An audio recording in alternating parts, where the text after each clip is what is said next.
আমি সকলোৱে জানো যে নৰেন্দ্ৰ মোদী ডাঙৰীয়াই যোৱা 11 বছৰত দেশখনৰ প্ৰত্যেকগৰাকী ব্যক্তিৰ কাৰণে অপুৰুষাৰ্থ কৰিছে। প্ৰত্যেকগৰাকী ব্যক্তিক সহায় কৰিবলৈ হোক, প্ৰত্যেকগৰাকী ব্যক্তিৰ জীৱন ধাৰণৰ মানদণ্ড উন্নত কৰিবলৈ হোক অহৰহ প্ৰচেষ্টা চলাইছে। আৰু সেইকাৰণে ভাৰতবৰ্ষই প্ৰায় প্ৰত্যেকটো দিশত যথেষ্ট উন্নতিও সাধিছে। আজি যদি মই অসমৰ কথা কওঁ, অসমৰ এই মুহূৰ্তত সকলোতকৈ চৰ্চিত বিষয়টো হৈছে ছেমিকণ্ডাক্টৰ ইণ্ডাষ্ট্ৰী।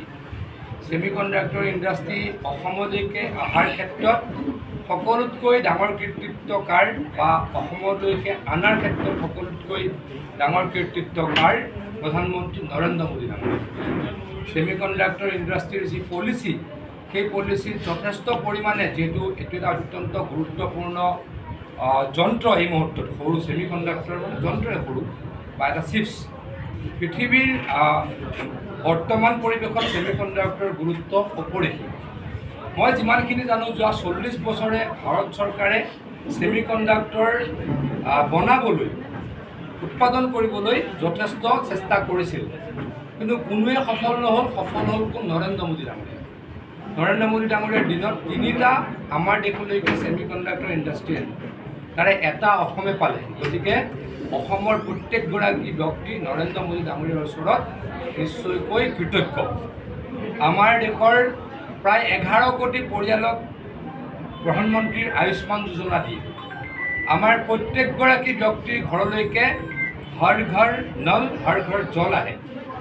আমাৰ প্ৰত্যেক ঘৰ মানুহলৈকে, মই আকৌ কৈছোঁ, জীৱন ধাৰণৰ মানদণ্ড উন্নত কৰিবলৈ প্ৰধানমন্ত্ৰী ডাঙৰীয়াই অহৰহ প্ৰচেষ্টা কৰিলে। উত্তৰ পূৰ্বাঞ্চললৈকে প্ৰায় 70 বাৰ এতিয়ালৈকে প্ৰধানমন্ত্ৰী ডাঙৰীয়া আহিছে। আগতে সেই কথা কেতিয়াও নাছিল। আনকি আমাৰ অসমক প্ৰতিনিধিত্ব কৰা প্ৰধানমন্ত্ৰী ডাঙৰীয়া, সেই সময়ত প্ৰধানমন্ত্ৰীগৰাকীয়েও ৰাতিপুৱা আহি আবেলিলৈ গুচি গৈছিল। প্ৰধানমন্ত্ৰী মোদী ডাঙৰীয়া অকল গুৱাহাটীতে নৈশ যাপন নকৰে, কাজিৰঙাত গৈ নৈশ যাপন কৰে। যেতিয়াই মুখ্যমন্ত্ৰী ডাঙৰীয়াই অনুৰোধ কৰে প্ৰধানমন্ত্ৰী ডাঙৰীয়াক অসমৰ কাৰণে কিবা এটা কৰিবলৈ, এখোজ আগুৱাই গৈ প্ৰধানমন্ত্ৰী ডাঙৰীয়াই সেই ক্ষেত্ৰত সহায় কৰে। আমি সকলোৱে জানো আমাৰ মৈদাম, আমাৰ চৰাইদেউ মৈদামৰ কথাটো বিশ্ব ঐতিহ্য ক্ষেত্ৰলৈকে পৰ্যবেক্ষিত হ'বলৈ ভাৰত চৰকাৰে কি কৰিব লাগে? ইউনেস্কোলৈকে ৰেকমেণ্ড কৰিব লাগে।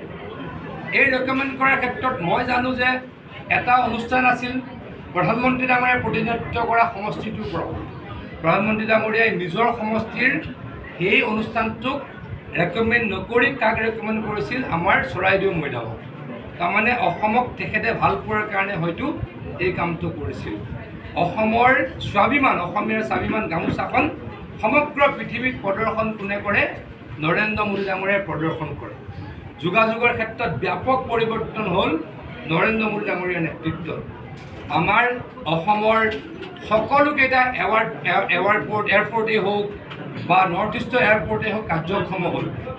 আৰু ৰে'ল, বহু কেইদিনমানৰ আগলৈকে মণিপুৰলৈকে ৰে'ল নাছিলে, কেইদিনমানৰ আগলৈকে অৰুণাচললৈকে ট্ৰেইন নাছিলে বা ত্ৰিপুৰালৈকে নাছিলে। এই সমগ্ৰ ব্যৱস্থাটো কোনে নতুন ৰূপ দিলে? নৰেন্দ্ৰ মোদী ডাঙৰীয়াই নতুন ৰূপ দিলে। অসমৰ এতিয়া এটাও ৰাস্তা নাই যিটো নেশ্যনেল হাইৱে 4 লেন ঘোষণা হোৱা নাই। আনকি কেইদিনমানৰ ভিতৰতে আমাৰ জাগিৰোডৰ পৰা বুঢ়াগাঁৱলৈ বাচনাঘাট হৈ আৰু সিপাৰে দৰঙৰ পৰা ওদালগুৰি হৈ ভূটানলৈকে এই ৰাস্তাটো 4 লেন হ'বলৈকে গৈ আছে, এখন ব্ৰহ্মপুত্ৰৰ ওপৰত হ'বলগীয়া দলঙৰলৈকে। গতিকে এই ক্ষেত্ৰত যথেষ্ট কাম নৰেন্দ্ৰ মোদী ডাঙৰীয়াই আমাক কৰি দিছে।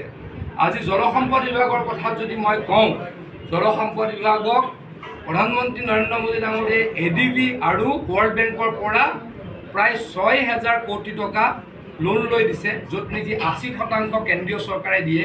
মানে প্ৰায় 4800 কোটি টকা যোৱা 4 বছৰত কেন্দ্ৰীয় চৰকাৰে দিছে, বাকী 1200 কোটি টকা আমি অসম চৰকাৰে দিব লাগে। গতিকে এয়া মাত্ৰ কেইটামানহে উদাহৰণ। নৰেন্দ্ৰ মোদী ডাঙৰীয়াৰ নেতৃত্বত আমি 6খন মেডিকেল কলেজৰ পৰা 20খন মেডিকেল কলেজৰ কথা চিন্তা কৰিব পৰা হ'ল। এতিয়ালৈকে যোৱা 9 বছৰত আমি 19খন মেডিকেল কলেজ বনাবলৈ সক্ষম হৈছোঁ আমাৰ চাংচাৰীৰ এইমছখনক লৈ। আৰু আমি অহা 8 ছেপ্টেম্বৰত আমাৰ সকলোৰে আদৰৰ ভাৰতৰত্ন ডক্টৰ ভূপেন হাজৰিকাৰ 100 বছৰীয়া জন্ম জয়ন্তী পালন কৰিবলৈ তেখেতৰ জন্মদিনৰ দিনা প্ৰধানমন্ত্ৰী ডাঙৰীয়া আহিব শুভাৰম্ভণি কৰিবলৈ। সেইদিনা প্ৰধানমন্ত্ৰী ডাঙৰীয়াই আমাৰ দৰং জিলাত অসমৰ যোৱা 9 বছৰত 20 নম্বৰখন মেডিকেল কলেজৰ কি কৰিব আধাৰশিলা স্থাপন কৰিব। গতিকে কিদৰে কি কৰিছে প্ৰধানমন্ত্ৰী ডাঙৰীয়াই কৈ থাকিলে কেইবা ঘণ্টাও লাগিব। গতিকে ইমানখিনি কোৱাৰ পৰিৱেশো নহয়, কিন্তু আকৌ কৈছোঁ প্ৰধানমন্ত্ৰী ডাঙৰীয়াই ভাৰতবৰ্ষৰ ৰাইজৰ কি কৰিছে, ভাৰতবৰ্ষৰ ৰাইজৰ জীৱনৰ মানদণ্ড পৰিৱৰ্তন কৰিছে।